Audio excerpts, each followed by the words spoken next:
জায়গায় আসলাম ইন্টারভিউ দিতে আমি? এত নোংরা যদি এইখানে হয়। এই সিকিউরিটি, সিকিউরিটি, এদিকে আয়, এদিকে আয়। এখানে এত এলোমেলো কেন? এগুলি গুছা, তাড়াতাড়ি গুছা। এখানে বসবো না, আমরা চাকরির ইন্টারভিউ দিতে আসছি। আর এসে যদি এরকম নোংরা দেখি তাহলে কিভাবে আমরা এখানে বসবো? গুছা। তো ম্যাডাম এইগুলো তো আপনি একটু নিজে গুছাইও পড়তে পারতেন। ছোট লোকের বাচ্চাই আমাকে গুছাতে বলছিস? আপনি থাপড় মারতেছেন কেন? তুই এখানে সিকিউরিটি না? হ্যাঁ আমি এখানে সিকিউরিটি, এটা তো আমার কাজ না। এই ছোট লোকের বাচ্চা, তোকে আমি বলছি এগুলি গুছাই রাখবি, ব্যাস গুছা। আপনি আমার দুইটা থাপড় মারছেন, আমি ছোট লোক তার ঠিক আছে, কিন্তু আপনি আমার বুঝায় বললে ভাই আমি এটা নইলে গোছাই দিতাম। তোর সঙ্গে ভালো ব্যবহার করবো, তোর কাছ থেকে আমি শিখে নেবো? কিন্তু আপনি এই ব্যবহারটা করা উচিত না, এখন তো আপনার চাকরি হয় নাই। আমার চাকরি হোক বা না হোক সেটা কি তোর কাছ থেকে আমি শিখবো? তোকে বলছি সোফা সুন্দর করে গুছায় গুছায় রাখবি, এখানে আমরা এসে যারা ইন্টারভিউ দিতে আসবো তারা এখানে বসবো। তুই কেন আমার মুখে মুখে? আপনি বসেন। তুই গরিব, ছোট লোক, চেহারাই বলে তুই গরিব, তোর পোশাকেই বলে তুই গরিব, তোর তোর সবকিছু দেখেই মনে হচ্ছে তুই গরিব। তুই এত কথা কেন বলছিস? তোর কাজ তুই কর, এগুলি গুছা, তাড়াতাড়ি গুছা। ঠিক আছে ম্যাডাম, আমি গুছাই দিতেছি। ছোট লোকের বাচ্চা জানি কোথাকার, চাকরিটা শুধু হয়ে নিক না, তোকে দেখাচ্ছি মজা।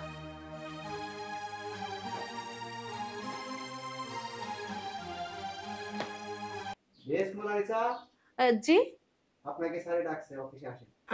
ওকে।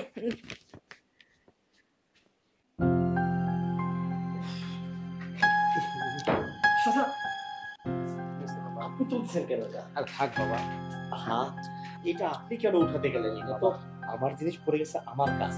আর তাছাড়া চাকরি ইন্টারভিউ দিতে এসেছি আঙ্কেল, একটু দেরি হয়ে গেছে আমার, তাই আর কি তাড়াহুড়া করে পড়ে গেছে। তো যাই হোক বাবা, এইটা তো উঠানো আমার কাজ বাবা।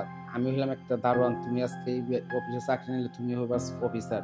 আমার কাজই তোমাদেরকে সিলেট দেওয়া বাবা। যখন আমার চাকরি যদি কপালে আল্লাহ রেখে রাখে তাহলে চাকরি হবে।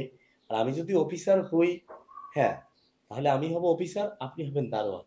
সবই ঠিক আছে, অফিসার দারোয়ানের থেকে বড়, তাও ঠিক আছে। দারোয়ান অফিসারের থেকে পদে ছোট, সবই ঠিক আছে।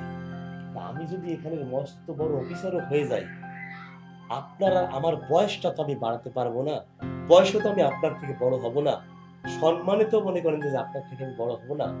এই আপনার যে দাড়ি পাকা, আপনি সম্মানী ব্যক্তি।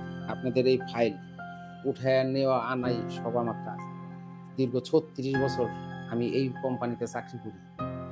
আমি 36 বছরে অনেক মানুষ দেখছি বাবা, কিন্তু তোমার মতো মানুষ দেখিনি বাবা। আমি দোয়া করি তোমার চাকরিটা অবশ্যই হবে, আল্লাহ তোমার অনেক ভালো করবে বাবা। যাও।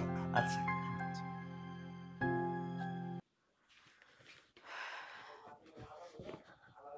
একটা অফিসে ঢুকতে হলে যে পারমিশন লাগে সেটা কি জানেন না? সরি একটা অফিসে বসতে হলে চেয়ারম্যানের অনুমতি লাগে সেটা কি জানেন না?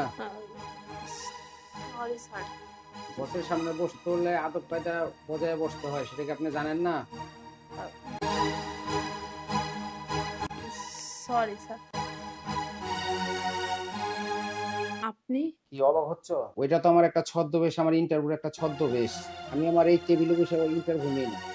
আমি ইন্টারভিউ হইলে বাইরে থেকে নিই, তা না হলে আমি অন্য ছদ্মবেশে ইন্টারভিউ নিই। কারণ এটা আমার একটা প্রতিষ্ঠান, এখানে লক্ষ লক্ষ লোক কাজ করে।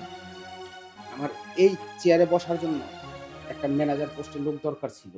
আসলে আমরা গার্মেন্টস শ্রমিকের পারিশ্রমিকের মজুরি আমরা দিতে পারি না, কিন্তু ওরা চায় আমাদের কাছে একটু ভালোবাসা। তো ভালোবাসাটা যদি আমরা না দিতে পারি তাহলে তো মনে করো যে ওরা কাজ ঠিকভাবে করবে না। আজকে ওদেরকে একটু ভালোবাসা দিবা, মাথায় হাত বুলাইবা, ওরা তোমার কাজ আরো বেশি করে দিয়ে যাবে। কিন্তু তোমার যে আচরণ দেখলাম আমি, তাতে আমার এই তিল তিল করে গয়রা ওঠা ফ্যাক্টরিটা, এই ম্যানেজারি পোস্টে এখানে আর বসার মতো যোগ্যতা তোমার নেই। তো যাই হোক, ম্যানেজার সিলেক্ট হয়ে গেছে, এখন তুমি আসতে পারো। আইসি গেট আউট। স্যার আমার ভুল হয়ে গেছে। আউট। আইসি গেট আউট। আউট। আজকে যে ছেলেটারে আমি গেটের সামনে দেখলাম ইন্টারভিউ দিতে আসছে, ওই ছেলে আমার এই ফ্যাক্টরির যোগ্য। ওই ছেলের ইন্টারভিউতেই আমার এই ফ্যাক্টরি উজ্জ্বল হবে। যাক, ওই ছেলেটারে আমি সিলেক্ট করলাম।